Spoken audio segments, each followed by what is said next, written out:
성도 여러분, 한 주간 평안하셨습니까? 우리 하나님의 은혜가 함께하기를 주의 이름으로 간절히 소망합니다. 오늘 지난주에 이어서 요한복음 4장 10절에서 15절까지의 말씀을 통해서 생수를 마셔라 라고 하는 주제로 함께 말씀을 나누고자 합니다. 오늘 말씀을 보면서 우리는 이런 생각을 해봅니다. 우선 한 인생이 보이고, 그리고 또 그 인생이 살아가는 큰 세상이 보입니다. 우리가 살아가는 세상의 모든 것들은 아주 빠르게 지나가고 있습니다.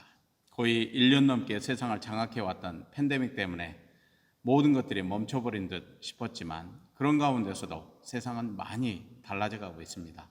1년 전이 다르고 또 1년 반 전이 다른 그런 오늘을 우리가 살아가고 있는 것이 사실입니다. 태양계 밖으로 우주선이 날아간 지는 벌써 오래전이 되었습니다. 그래서 인류는 정말 많은 정보를 태양계 밖에 있는 우주로부터 지금 받고 있지요.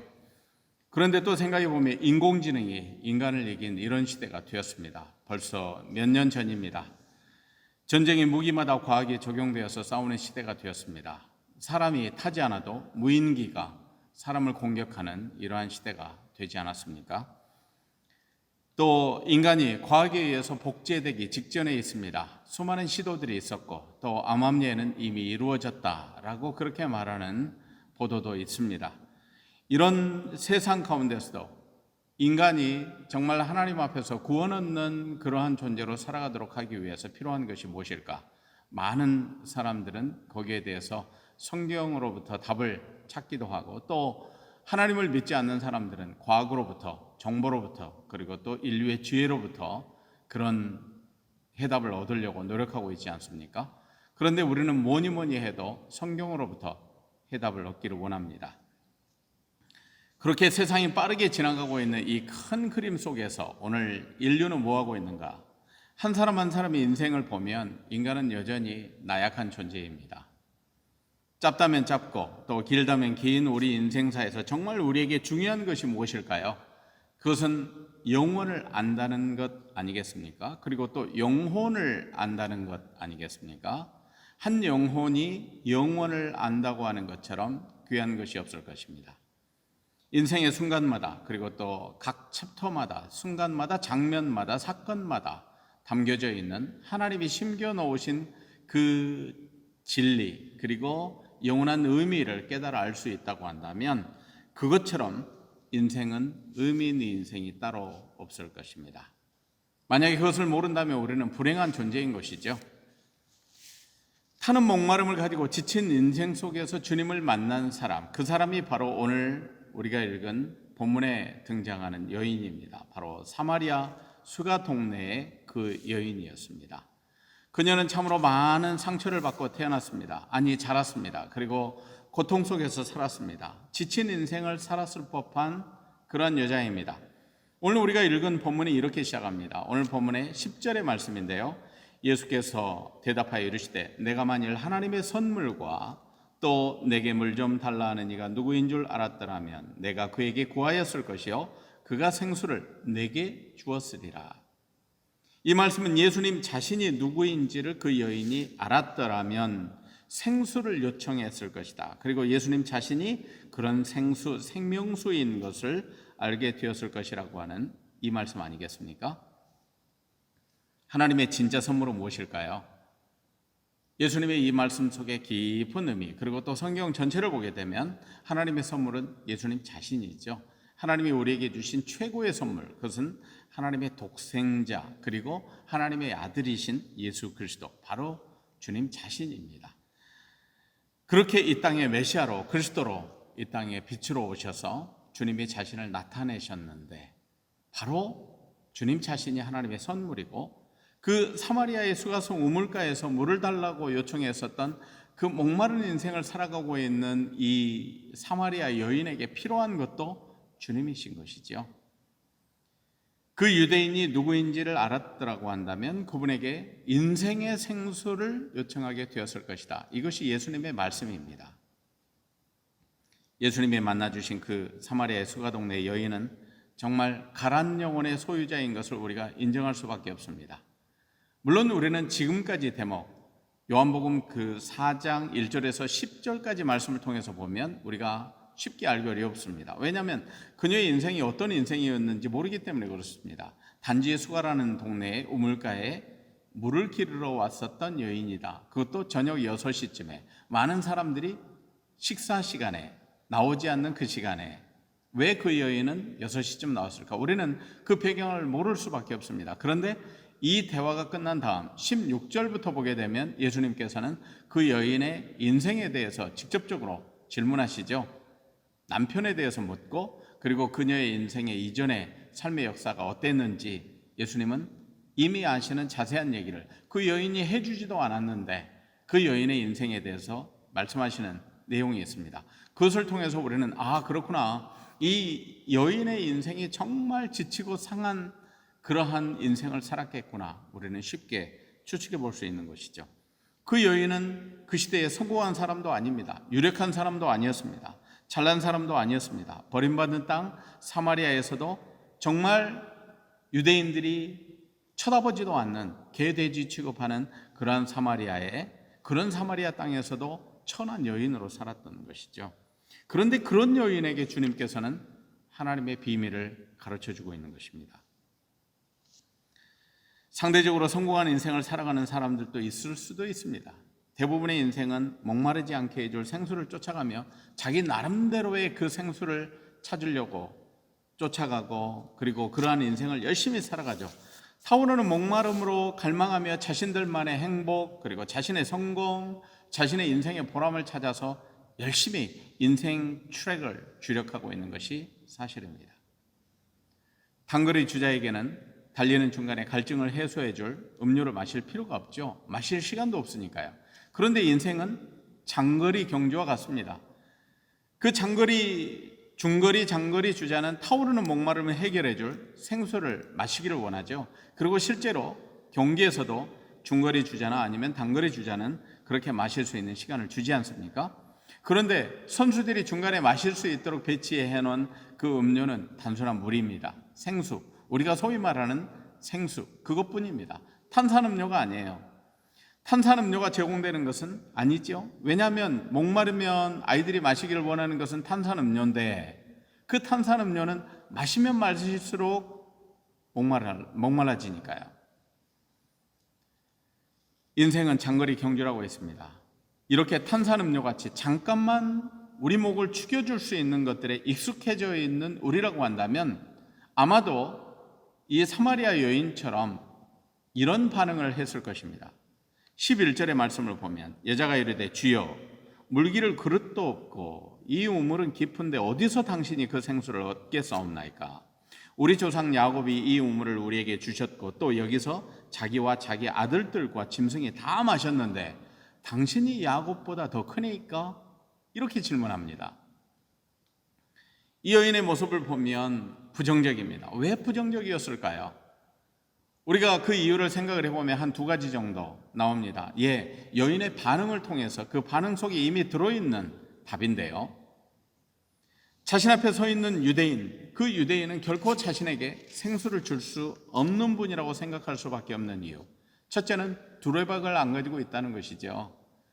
생수를 기르려면 그 야곱의 우물, 깊은 야곱의 우물에서 생수를 들어 올리려면 이 마중물이 필요한 펌프가 아니기 때문에 결국 두레박을 내려야 되는데 이 두레박을 나그네인 유대인인 예수님이 가지고 있을 수가 없으니까, 그러니까 이 여인이 생각할 때는 자신에게 생수를 줄 수 없는 분이라고 그렇게 생각한 것이죠. 그 정도는 자신도 할 수 있다는 거예요. 두레박이 있으면 생수를 다른 사람에게 줄 수 있고, 그리고 두레박이 없으면 다른 사람에게 줄 수 없는 것이 나나 당신이나 같은 처지 아닙니까? 이렇게 생각하는 것 아니겠습니까? 그런데 두 번째 부정적인 이유는 무엇이었을까요? 그녀의 대답 속에 들어있습니다. 자신들이 큰 조상으로 섬기는 야곱보다 지금 자신 앞에 서 있는 그 유대인인 예수님이 더 큰 사람인지 확신할 수 없다는 거예요. 왜냐하면 사마리아에 사는 사람들은 그 야곱의 우물을 통해서 자신들의 가축이 먹을 생수, 그리고 사람들이 먹을 생수, 가족들이 먹을 생수를 얻었기 때문에 그렇습니다. 그것도 수세기 동안 얻어왔으니까요. 그런데 지금 이 유대인 남자가 그와 같은 샘물을 또다시 팔 수 있는 사람도 아니고 그리고 그와 같은 땅을 파더라도 그렇게 샘솟는 물을, 생수를 낼 수 있는, 육체적인 생수를 낼 수 있는 그러한 샘물일지도 확신할 수 없으니까.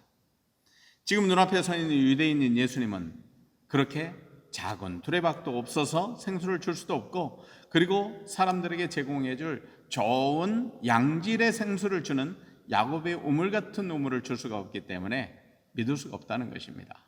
이것이 여인의 첫 번째 부정적인 반응이네요. 그렇습니다. 우리 인생은 수없이 많은 부정적인 반응을 먼저 내기에 익숙합니다. 왜 그렇습니까? 눈에 보이지 않으니까, 귀로 들을 수 없으니까, 그리고 눈으로 볼 수 없으니까. 이렇게 믿어지지 않아서 믿을 수가 없고, 볼 수가 없어서 믿을 수가 없고, 들을 수가 없어서 믿어지지 않는 이 세상을 살아가는 것이죠. 확신을 주는 눈에 보이는 조건들을 보아야 비로소 믿을 수 있는데, 그런 조건들이 당장 보이지 않으니까 믿을 수 없다는 거예요. 이것이 누구에게나 있는 성정입니다. 아니, 의심의 DNA예요. 도마에게도 그런 게 있었지 않습니까? 그러나 도마는 어땠습니까? 주님을 믿고 인도로 가서 복음을 전하다가 순교당했잖아요. 도마의 믿음의 후손들이 누굽니까? 오늘날 성토마스 교회, 인도 그 1600년이나 된 오랜 교회 전통을 가지고 있는 그 사람들이잖아요. 그 신학생을 만난 적이 있습니다. 얼마나 자부심이 많은지요. 물론 우리에게 있어서 누가 더 높고 누가 더 낮고 그런 게 있겠습니까? 주 안에서는 다 똑같죠. 그런데 자기 교회사에 대한 자부심이 대단하더군요. 눈으로 보고 손으로 만져보고 내가 얻어보고 나서야 비로소 믿게 되는 인간의 성정, 이것이 믿음의 아주 큰 장애물인 것이 분명합니다. 제가 지난번에 섬기던 교회에서 도미니카 공화국에 단기 선교를 간 적이 있습니다. 그런데 38년 교회의 역사의 28주년 때 처음으로 단기 선교를 가보고 그 이후 10년 동안도 안 갔고 그 이전 28년 동안도 단기 선교를 가본 적이 없습니다. 선교하고는 거리가 먼 교회였습니다. 그런데 선교팀을 꾸렸습니다. 그리고 기도했습니다. 함께 도미니카 공화국에 그 열악한 환경에 가서 우리가 무엇을 섬겨야 될 것인지 함께 나누고 준비했습니다. 그렇게 해서 도착했는데 우리가 방문했던 지역 중에는 바데이라고 하는 사탕수수 밭이 있었습니다. 거기에서 사는 사람들은 척박한 소작농 인생을 살아가는데 거기에서 자라는 그 자녀들이나 아니면 사람들을 보면 참 딱했습니다. 물이 없어서 이 식수, 땅에서 퍼 올리는 그 식수가 없기 때문에 냇가에 가서 물을 떠와 그것을 식수로 쓰고 또 몸을 씻는 그러한 물로 썼습니다. 아이들은 각종 전염병에 노출되어 있었고, 그리고 또 아이들은 이제 부모들의 인생이 싫어서 10대가 되면 초등학교를 마치고 적당한 나이가 되면 도회지로 자꾸 떠나갑니다. 그래서 점점 이 가족들과도 멀어지게 되는 것이죠. 그래서 생각을 해보았습니다. 교회가 생기면 인생의 삶의 질도 그리고 또 환경도 달라지겠다. 그리고 또 경우에 따라서는 식수를 낼 수 있는 지하수를 펌프를 설치해서 지하수를 통해서 사람들이 양질의 식수를 공급받을 수 있도록 할 수 있지 않겠냐. 이런 생각에 그곳에 교회를 개척하자고 하는 안을 비전으로 제시했습니다. 그래서 선교팀들이 함께 기도하고 교회로 돌아왔는데 교회에서는 반대가 심했습니다. 왜냐하면 예산도 따라야 되고 또 외국의 교회를 개척한다고 하는 것이 말이 안 되는 일이다. 아주 고전적인 사고를 하는 것이죠. 선교적인 교회가 무엇인지, 선교적인 삶이 무엇인지를 받아들이지 않았던 그러한 사람들 때문에 쉽게 일이 이루어지지 않았습니다. 그래서 더 이상 없었던 일로 하자는 목소리가 대단히 중진들 사이에 있었습니다. 그런데 교인 자녀 중에 2세 한 분이 선교 개척 헌금을 내놓았어요. 그래서 사람들이 거기에 참여하게 되고 점점 많은 사람들이 헌금을 하게 돼서 급기야는 6만 불이 넘는 헌금이 모아졌습니다. 그래서 그 이전에 없었던 일로 하자고 했었던 목소리들도 싹 없어지고 이제는 그들도 함께 참여할 수밖에 없는 상황이 되었던 것이죠. 그래서 세계교회당을 지을 수 있게 되어서 그곳에 현지 목회자 3사람을 선정하고 그리고 또 개척교회 상황에 있는 목회자들을 중심으로 선정해서 교회당을 짓고 헌당식을 해서 선교적인 교회, 그리고 또 때로는 도미니카 공화국에 있기 때문에 국경을 접하고 있는 IT 공화국, 지진 때문에 정말 어려움을 겪었었던 이 IT 공화국을 향하는 선교적인 교회가 될 수 있도록 그러한 관계도 맺게 되었었습니다. 아무도 쳐다보지 않고 부정적인 시선으로 가득 차 있는 그러한 환경에서 사람들은 쉽게 일하기 어렵습니다. 그러나 하나님께서 일하시는 것이죠. 하나님께서는 무엇인가 하나님의 자신의 계획을 가지고 일들을 이루어 나가십니다. 자신의 목적, 자신의 방향, 그러면서 동시에 하나님의 사람들의 마음이 움직일 수 있도록 하나님께서는 일을 해 나가시는 것이죠. 그 가운데 조그만한 꿈이라도 꾸고 있었던 사람들이 쓰임받게 되었습니다. 그런 사람들이 바로 하나님의 툴이 되는 것이죠. 거룩한 디바인 툴이 되는 것입니다. 하나님의 방법도 해법도 도구도 모두 숨어 있다는 것을 깨닫기까지는 우리의 인생에 숨어 있고 숨겨져 있고 어떤 사건 속에 숨겨져 있고 어떤 사람의 잠재력 속에 숨겨져 있고 어떤 사람의 인생과 비전 속에 숨겨져 있다는 이 사실을 받아들이기까지는 상당히 많은 시간이 필요할 수도 있습니다. 오늘 이 여인을 볼까요? 이 여인에게 예수님께서는 이런 말씀을 하십니다. 13절과 14절의 말씀인데요. 예수께서 대답하여 이르시되 이 물을 마시는 자마다 다시 목마르려니와 내가 주는 물을 마시는 자는 영원히 목마르지 아니하리니 내가 주는 물은 그 속에서 영생하도록 솟아나는 샘물이 되리라. 예수님께서 말씀하는 이 물은 무엇입니까? 사마리아 수가성의 수가 동네 그 여인이 말한 야곱의 우물이죠. 야곱의 우물, 그 야곱의 우물은 아무리 마셔도 생수라지만 아무리 마셔도 목이 마른다. 그런데 내가 주는 물은 영원히 목마르지 않게 할 것이다. 예수님의 말씀인데요. 그렇다면 이 두 가지의 물의 차이가 무엇일까요? 예수님은 이 야곱의 우물과 같은 이 물에 대해서 말씀했는데 다시 목마를 수밖에 없는 그 물, 생각해 보면 우리가 여러 가지 의미를 생각해 볼 수 있습니다. 사마리아 사람들이 거룩한 문서라고 생각했던 모세오경이 있죠. 그들은 성경을, 구약 성경을 모세오경만 믿었습니다. 남유다 사람들이 믿었던 것을 다 믿지 않았습니다. 구약 성경의 선지서나 아니면 시가서나 아니면 역사서나 아무것도 그들에게는 인정되지 않았습니다. 단지 모세오경만 그들에게 정경이었어요. 그런데 예수님의 말씀은 그것이 전부가 아니다 라고 하는 말씀과 같지 않습니까? 또 한편으로는 인간이 누릴 수 있는 많은 것들이 있죠. 육체의 건강도 있고 또 정신의 건강도 있고 마음의 평안도 있고요. 성공, 재산, 재물, 그리고 명예, 이 모든 것들이 다시 목마를 수밖에 없는 것들이다 라고 하는 이런 말씀처럼 들리지 않습니까? 그런 물, 그런 생수, 그런 샘물로는 아무리 마셔도 인간의 영혼의 목마름을 채울 수 없는 것입니다. 오늘 우리 자신을 돌아보십시오. 우리가 지난날 예수 믿기 이전의 삶을 한번 돌아보시지요. 여러분, 예수 그리스도를 진정으로 나의 구주로 믿고 그리고 주님과 함께 인격적으로 주님을 만나고 주님과 함께 동행하는 삶을 사시기 시작한 이후에 가진 그 기쁨, 그 행복, 그것을 예수 믿기 전에 그와 같은 류의 기쁨과 행복을 누려본 적이 있습니까? 만약에 그렇다면 좀 이상한 것입니다. 혹시 다른 종교에서 그런 것을 누리셨다고요? 그렇다면 지금 예수 그리스도를 잘못 믿고 계시는 것과 같을 수도 있습니다. 이 세상의 그 어떤 것도, 그리고 그 어떤 다른 신의 이름도, 그리고 그 어떤 다른 종교에서도 누릴 수 없는 참 기쁨과 행복, 그 영혼의 영원한 행복과 기쁨을 누리게 하시는 분이 바로 예수 그리스도입니다. 우리 주님이세요.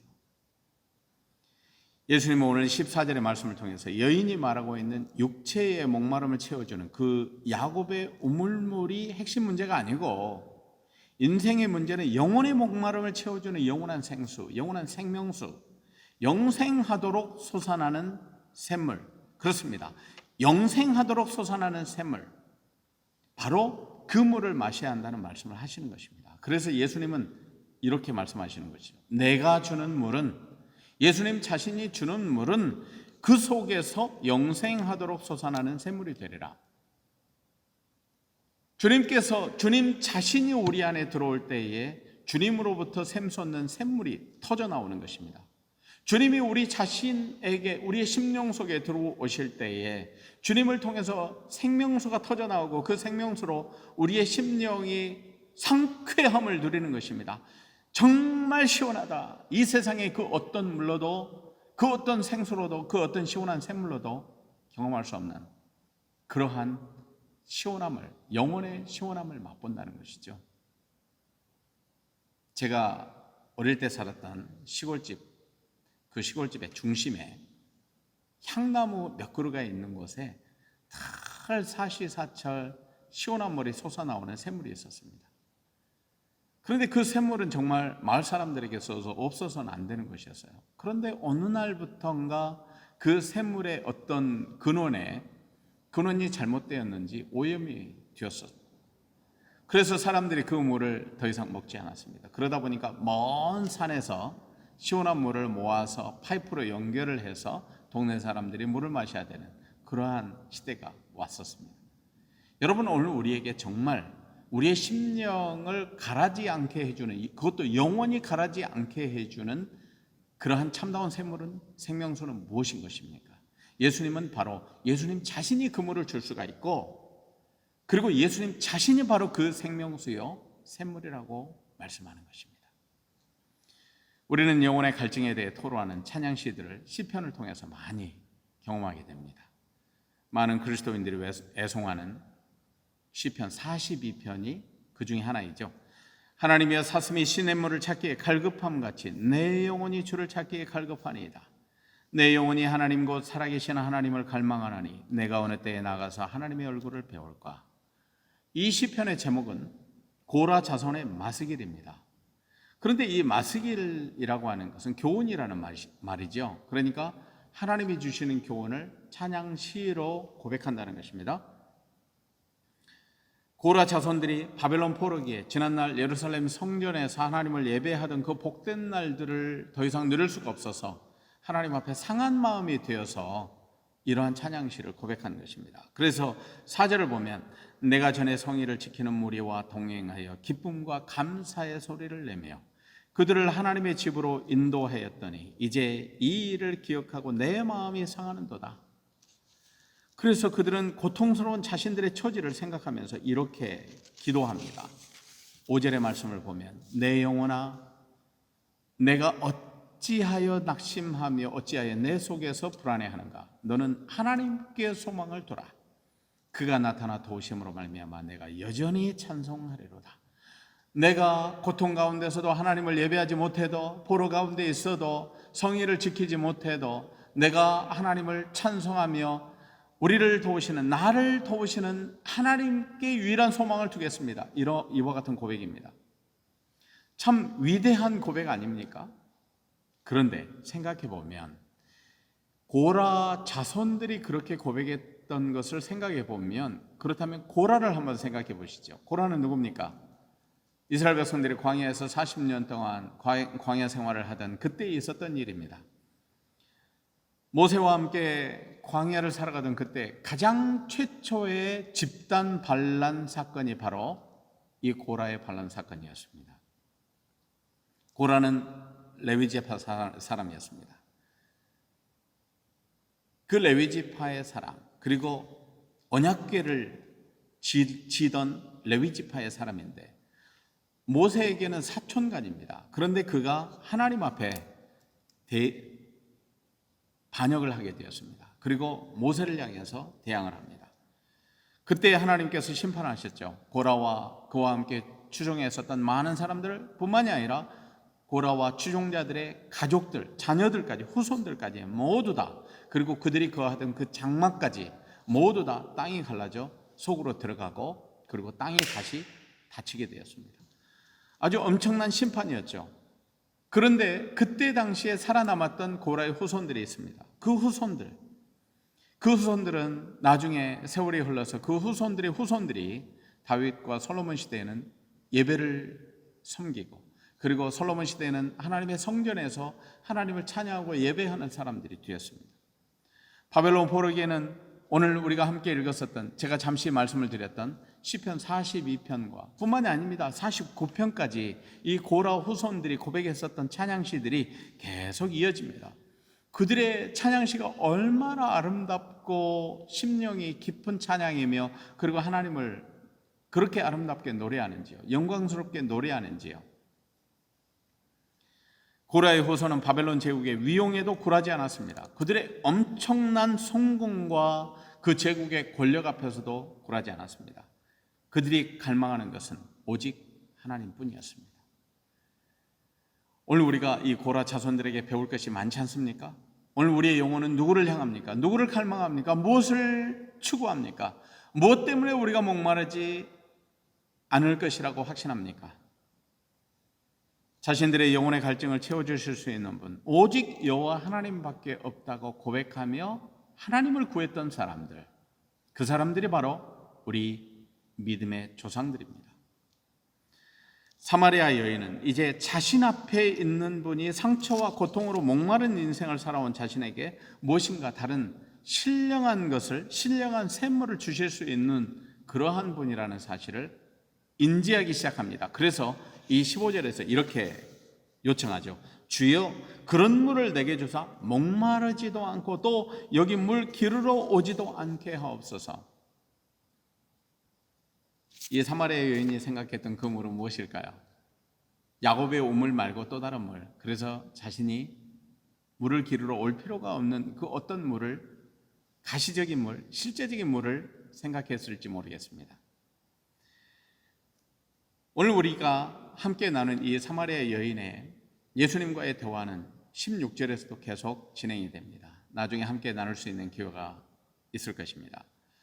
그런데 우리가 마지막으로 보아야 될 것은 예수님께서 왜 사마리아를 택하셨을까? 오늘 우리가 함께 본 이 본문에서 본 한 여인의 존재와 삶이 달라지고 있는 이 위대한 만남, 이 위대한 만남을 위해서 예수님께서는 결정하신 게 있죠. 유대에서 갈릴리로 가실 때 사마리아를 통과하셔야 되겠다고 결정하신 것입니다. 우리가 마지막으로 나누고 싶은 것, 그것은 바로 예수님의 그 마음속에 있었던 의도와 목적에 관한 것입니다. 왜 사마리아를 택하셨을까? 오늘 한 여인을 만나시기까지 예수님의 행보를 보게 되면 예수님께서는 유대에 계셨습니다. 요한복음의 앞부분, 요한복음 1장, 2장, 3장을 보게 되면 예수님께서 계셨던 곳은 원래 예수님께서 나셨던 베들레헴에서 나중에 나사렛, 갈릴리 나사렛에서 성장하시잖아요. 그런데 공생애를 시작하시면서 예수님께서는 유대로 복음을 전하러 가십니다. 유대 땅에서 많은 기적들을 행하시고 복음을 전하십니다. 또 병자들을 치유하셨습니다. 그런데 이 유대를 생각해 보면 유대인들의 중심지입니다. 예루살렘이 거기에 있습니다. 정치, 종교, 사회, 교육, 문화 모든 것의 중심지이죠. 그렇게 예수님께서 맨 먼저 유대에서 복음을 전하셨는데, 그런데 예수님께서는 자신의 고향인 베들레헴과 그 유대에서 환영받지 못했습니다.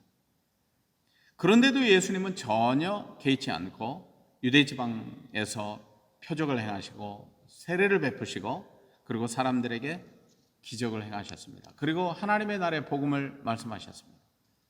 그런 예수님을 향해서 유대인들이 준 것은 무엇입니까? 불신이요, 배신이잖아요. 유대 사람들은 왜 예수님을 배척했을까요?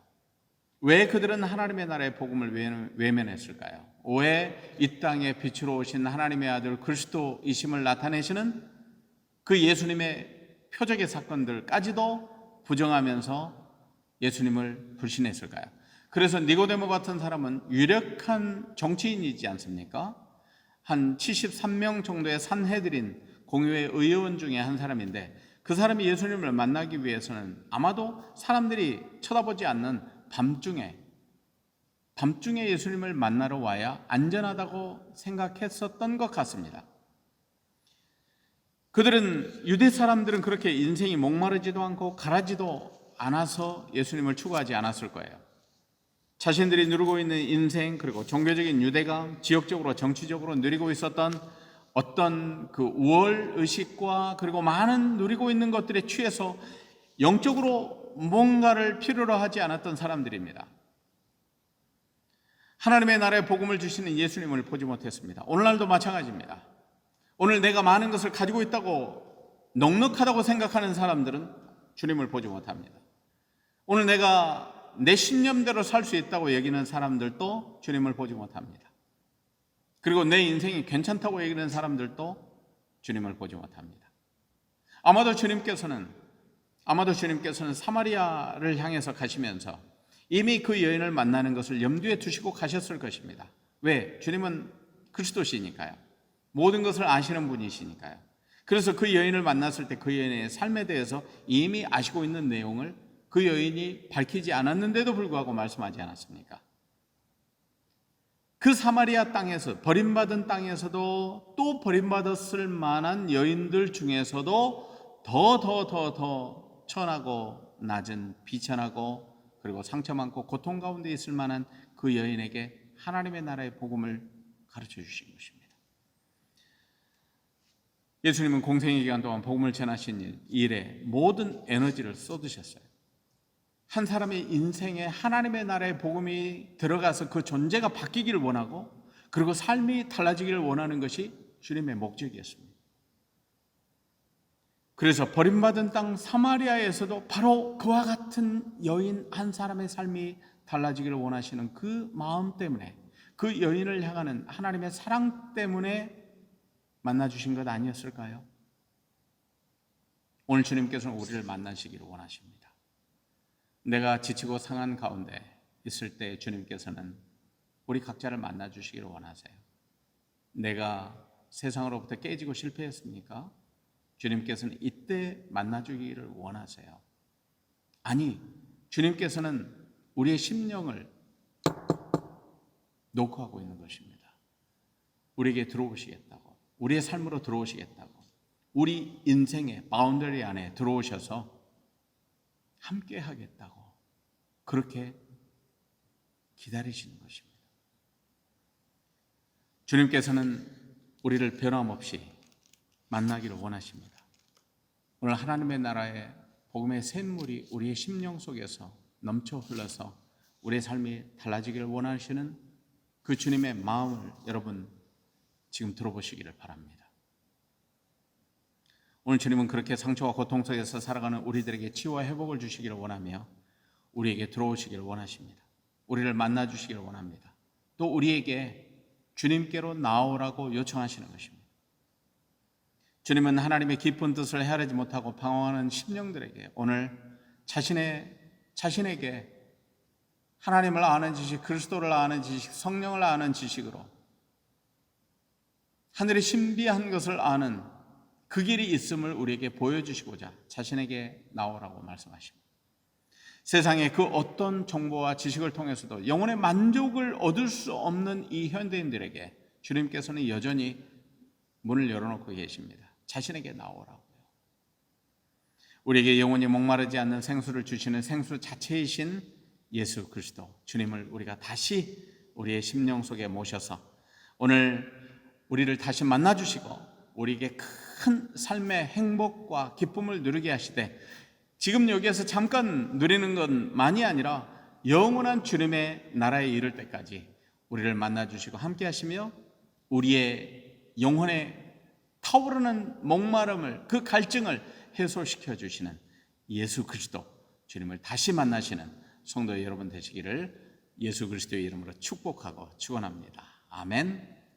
거룩하신 하나님 참 은혜를 감사합니다. 오늘 사마리아 여인이 주님을 만나 그 심령의 갈증이 해소되고 또 주님께서는 영원히 목마르지 않는 샘솟는 생수가 되시는 주님 자신을 만나는 그 참된 비결을 가르쳐 주신 귀한 말씀을 함께 나누었습니다. 아버지 하나님, 우리를 만나 주시고 또 함께 하시며 우리 영혼의 샘솟는 샘물 되시는 영원한 생명수가 솟아나도록 샘물 되시는 주님을 우리가 새롭게 만나기를 원하며 오늘 우리를 만나기를 원하시는 주님 앞에 우리의 심령의 문을 활짝 열어 하늘의 신비로운 말씀으로 채우고 오늘 우리의 심령을 복되게 하시고 기쁘게 하시는 주님을 새롭게 만나게 해 주옵소서.